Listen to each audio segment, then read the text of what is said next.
Your Highnesses, Your Excellencies, ladies and gentlemen, it is my great pleasure to be here in Abu Dhabi tonight. Thank you very much for having me. I am Chad Crittenden, and I'm a teacher. I am a teacher at my core, and I'm also a learner at my core. So it's even more of a privilege to be here in Abu Dhabi, where such an importance is placed on education and new ideas and fresh innovation. And as an educator myself, I truly appreciate that. So thank you very much for having me. As you just heard, I'm a teacher, but that's not the reason that I'm here today. I'm not well known for being a teacher. The path that brought me here was because of the fact that I was on television. I wish that teachers got more recognition for what they do and they could be on television, right? We have teacher fans, right? But there's no reality show about how great teachers are in the classroom. It would be awesome. It would be awesome. However, I was on a reality show called Survivor. Has anybody heard of Survivor here? Raise your hand. Seen it? A smattering of applause, okay? From my friends over here as well. So Survivor is a TV show in the US, and basically what it entails is two tribes, two teams that are dropped off on a tropical island. In our case, the tropical island was Vanuatu. It's a 82-island archipelago between Fiji and Australia. We're dropped off there, given nothing but a pot and a machete, and we're asked to just survive. And cameras film our every move. We're just, in a nutshell, we're competing against the other tribes, and whoever loses has to vote somebody off, to choose somebody from their tribe off of the island, and then they're eliminated. Our particular season was men versus women. It's not like that in every season, but it was for our particular season. So it was interesting in that aspect. I'm going to go on a little bit on how everything played out in Survivor as this program goes on, but let's just quickly watch a short video to introduce you to Survivor.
So that was Survivor, and you may not have noticed, but I was wearing shorts on the show with this. This is obviously a prosthetic foot for you guys in the back. That's what it looks like.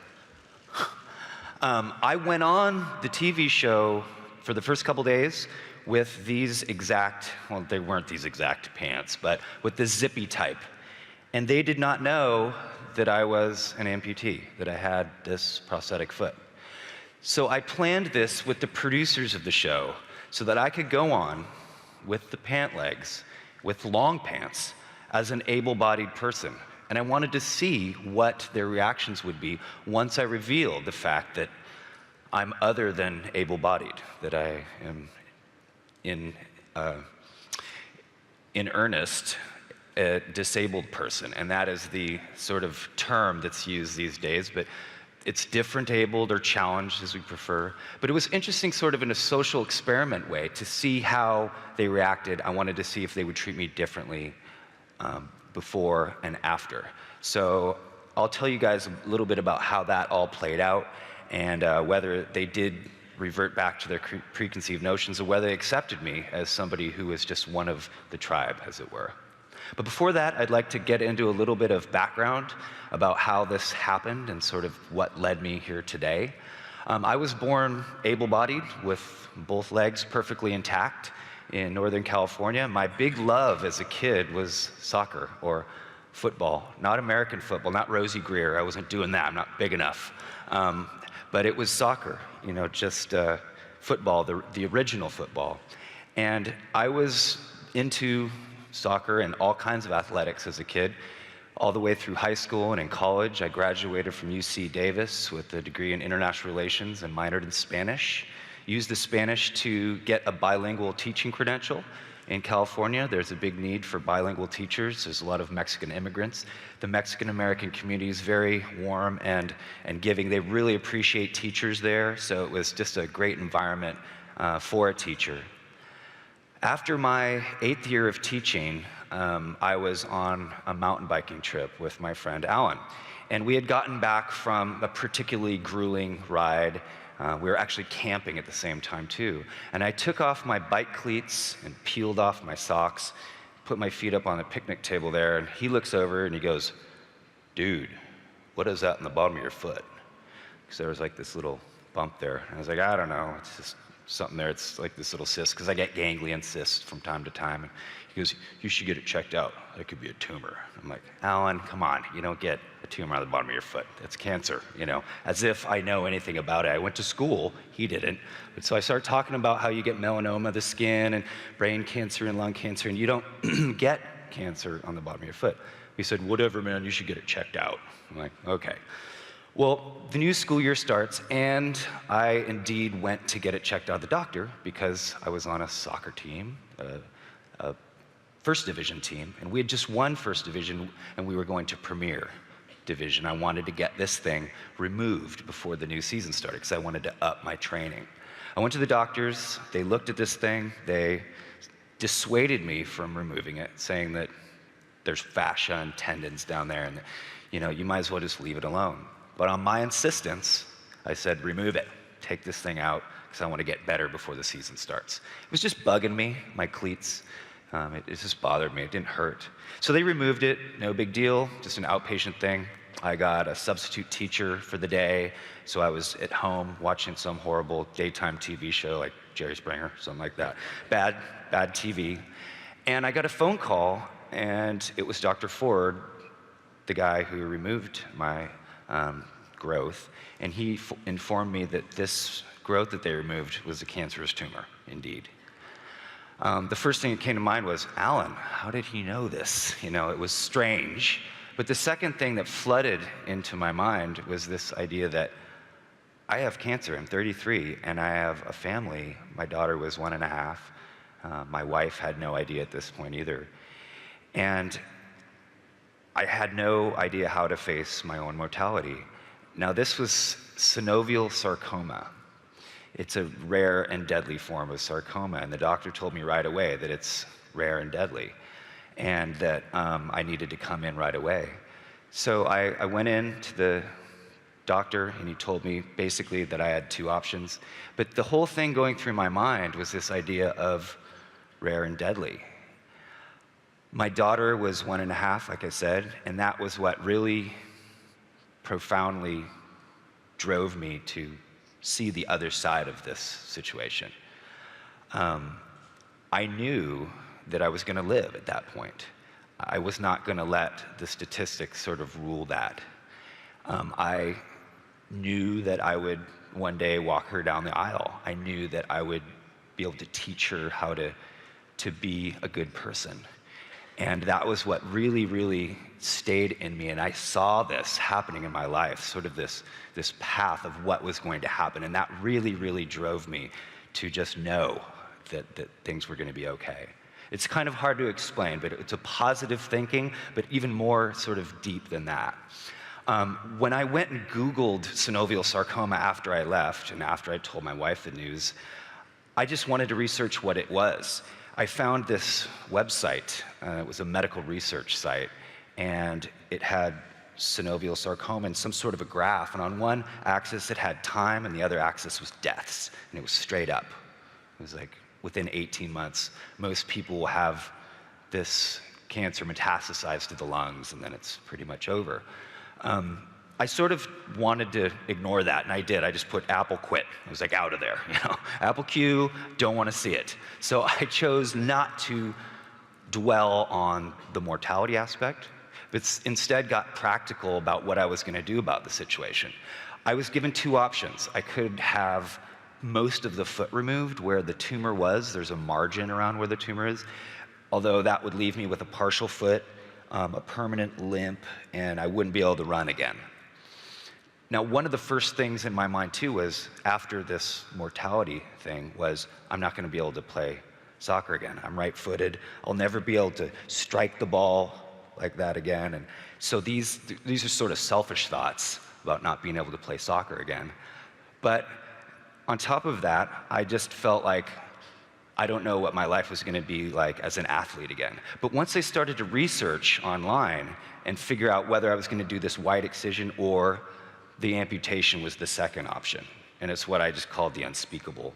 But I had to practically look through and figure out my situation and what I was going to do. I went online and I found amazing things that what people were doing all over the world with these crazy-looking carbon fiber and titanium feet. They were running, they were playing soccer, they were doing triathlon, they were climbing mountains, they were snowboarding. It was just amazing things.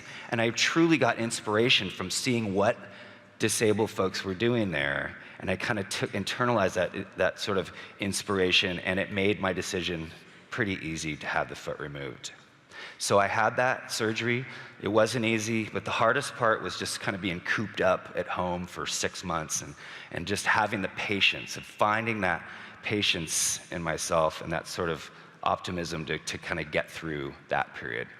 And like I say, it was hard, but it was just really a matter of patience, and that's what got me through that period. 6 months after I got my permanent prosthesis, and I set a goal for myself to just get back on the horse and get back into athletics. And so 9 months after the surgery, I did a triathlon. I just went for it. I went to my prosthetist, the guy that makes legs. I said, I want a swim foot and a bike foot and a running foot, and we just did it. And so after 9 months, finished the triathlon. After that, it basically proved to myself that I could do this stuff again, that I could get back into athletics. And I was feeling confident that things were going to go well. Now, the entire time I was getting CT scans of my lungs, bone scans, to see if it would metastasize. And thank God it was not coming back. So this was good news. Shortly after sort of proving to myself that I could do this athletic stuff, my wife and I sat down to watch season 8 of Survivor. And I had never sent in a tape or tried to apply to the show. I always thought that it would be cool to be on the show. However, I remember mentioning it one time, and it was a time when my wife was pregnant, and we were watching the first season. I said, I'd like to go on this new show, Survivor. So she looks over, and she's like, how long would you be gone? And I said, I don't know, like 6 weeks, 8 weeks or something. And she was like out to here. She goes, you would leave me with the baby? And she started like the Hydra, you know, like going after it was the hormones and everything. And it's like, no, I'm not going anywhere. Nope, sorry. That's the end of that one. But now, fast forward to where we are now, where I just lost my foot and did the triathlon, and the next season of Survivor comes on, and I said, or the announcer says, if you'd like to be the next contestant on Survivor, you know, send in your tape. And that's when it sort of lined up. I mean, literally and figuratively there, I was sitting on the couch, my foot up, and then it just sort of lined all the way up to where the TV was. And I saw that if I sent in my tape now, that I would get onto the show. And it was one of these same sort of visions that I knew was going to happen, and it did. So I made it onto Survivor. Sort of full circle back around, unzip the pant legs. So here we are back to where this idea of preconceived notions comes into play. Now, did the rest of the tribe that I was with, did they judge me for being someone who's disabled, or did they accept me now for what they saw I was able to do? And it was interesting, because they saw the same stuff that you guys just saw me do. So I wanted to kind of see how that worked out. And for the most part, they were good with it. They were very supportive, and they were saying words like inspiration and stuff. However, there was a camera on them, so I knew I had to take these reactions with a grain of salt. So if somebody's thinking, oh great, we got the disabled guy on our team, what are we gonna do now? You know, they're not gonna say that. Mom's watching on the other end, right? That's a little callous. So I knew that I had to watch and gauge what they were saying, and based on their reactions, their actions, that is. So after several days, I realized that they were good with it. There was one exception. One guy did revert back to his preconceived notions and wanted to get me voted off because of this, and told the other guys, Chad's the weakest link, get him out of there. We already had an alliance, and we voted him off of there, so he was out of there. But as the show went on, it was interesting, men versus women. The women were dominating the men and the physical challenges, the mental challenges. We were getting voted off left and right. It got down to the point where there were 3 men and 6 women, and we merged together into one tribe where we were all going individually. They joked at one point, we became very good friends. Or some of us did, on the tribe. And at one point we won a mask and a snorkel. So you have to find your own food. You have to find everything is at it's at your disposal in nature, but they do not provide anything to you. So we went out on the coral reef, and we're sort of looking for crustaceans and fish. But we had discovered recently that there were sea snakes in the coral. I had actually discovered that there were these black and white striped snakes with the sort of fishy tails. I know them as sea snakes, very deadly snake. So we didn't go on the coral anymore after that. But I did. I would go out there, and there's one place where you would have to hold your breath and then go down after these deep fish. Now, we didn't have a snorkel, so you had to sort of stand on this coral, but I had the advantage, they said, because I would stand on the coral like this. You know, so if the fish wanted to bite this titanium and carbon fiber, they could all day long, you know, and then bend their little teeth on it. It's okay, you know. But I could balance in the water this way. It's hard, but so they said I had an advantage, and so I took it one step further. And you know, when we would go into the forays in the jungle for food, I would be the leader of the line of people because there were snakes there as well. And so I said, I only have a 50% chance of the good leg getting bit, you know. So, you know, it was all right. And I was like, I could make it 100% if I flush them out, you know, like this. And I rid of the snakes. As the game went on, we were voted off as guys. Our tribe basically was dominated by the women. 2 men voted off, myself and Sarge. There was one guy left named Chris. Chris manipulated the women to vote each other off, and Chris won the $1 million, so that's how it ended. I don't think I could have done that. He's very clever in the way that he was telling them different things, and I don't know if I was capable of that, but he's a good friend, and so congrats to him. After Survivor, I was somehow the de facto amputee spokesman or disabled spokesperson, because 20 million people were watching this show every week.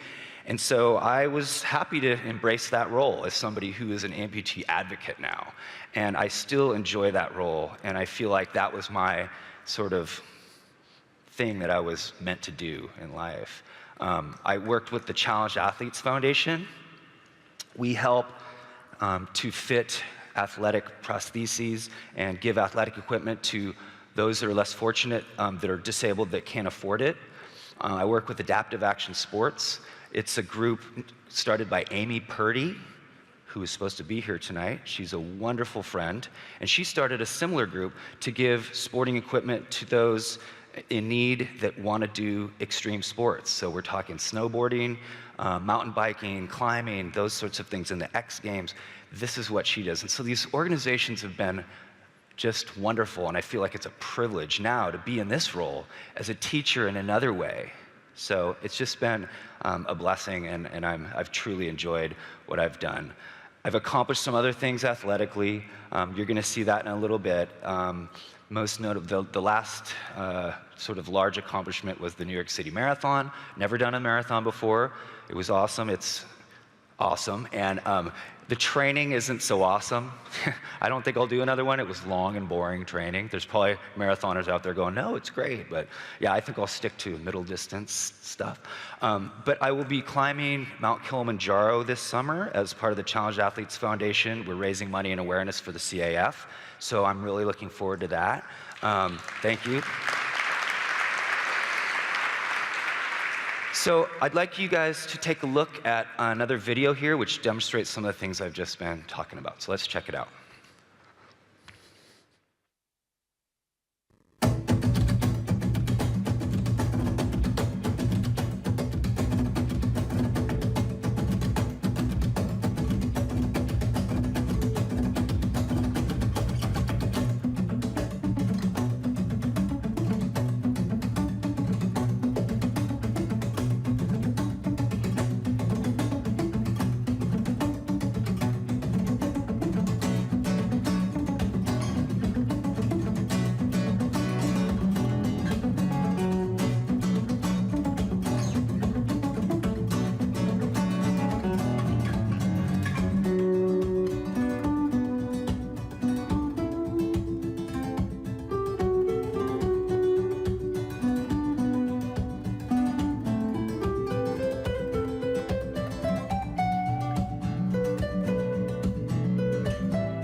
Well, thank you. Thank you. Well, it makes me cringe a little bit sometimes when I'm watching that because I don't want this to be all about this is the Chad show and look how great I am and woohoo. It's really just to demonstrate what people with disabilities are capable of. So I'm really just representing a group of people that are capable of so much. And I am there with other disabled, challenged athletes that are doing the same thing. I was competing against some of them in some of those things that you saw. Some of them I won, some of them I didn't. But my role as an amputee advocate is what I really cherish now. And visiting new amputees in the hospital, that's what I really love to do. And whatever positive stuff that I have, whatever optimism that I have, where it came from, I'm not exactly sure. I think it was a loving household. I think it was being brought up with lots of love and encouragement, and that's where I trace it back. But whatever that is, I like to pass it on to those in the hospital. There was somebody that visited me, an amputee, that visited me right after my surgery, like the first day. He came in, my wife arranged it. He came, he just walked in and sat down, introduced himself, took off his leg, showed me all the stuff, put it back on, told me all about it, it's no big deal. He walked out, and I remember him walking out of that room, and it flipped a switch. I was like, there's no reason I can't do that now. So that's what I really love to do, is visit amputees in the hospital. I have a few right now that I'm helping out. But that part is great. I love doing that. The second sort of component of what I'm doing now, and what I really enjoy doing, is helping amputees look better. You know, there's this post that I have under here. It works well. It's very functional. And when I'm out in public, everyone knows I'm an amputee. And when my kids are there and other kids are sort of pointing and saying, you know, your dad, what's the matter with him and stuff, they say, well, he was on Survivor. And they're like, oh, okay. You know, so they have that to say. They can cash that one in. But not all amputees or others with disabilities have that luxury to be able to say that. So I'm working with a company now that we're making these amazing prosthetic fairings. It just attaches right on.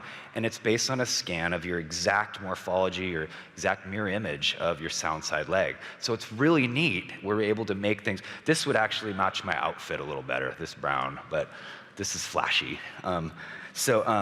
It's just kind of a cool thing to be involved with now, and making and helping amputees feel better about how they look. So that's something that I feel sort of privileged to be a part of. And it seems it's called 3D printing. It's a new technology, and it seems fitting, and there's a parallel now being in Abu Dhabi, because from what I've learned, and what I'm excited to learn more about, is just this idea that there's fresh new ideas and research and technology and education and helping others. And it's just such an exciting place to be. So thank you so much for having me. I am going to leave you guys with a last little video about this stuff and the future of prosthetics. So check this out.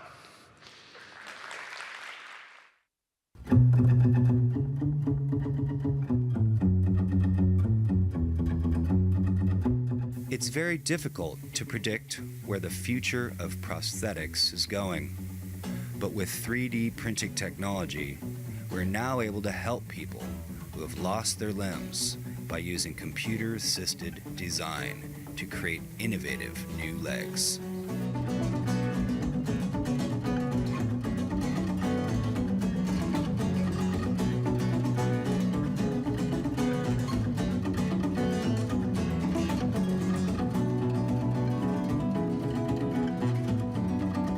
Today, it's very expensive to print a 3D leg, but with new innovations, it will become a very affordable option, especially for people in war-torn countries, in areas where landmines have taken legs.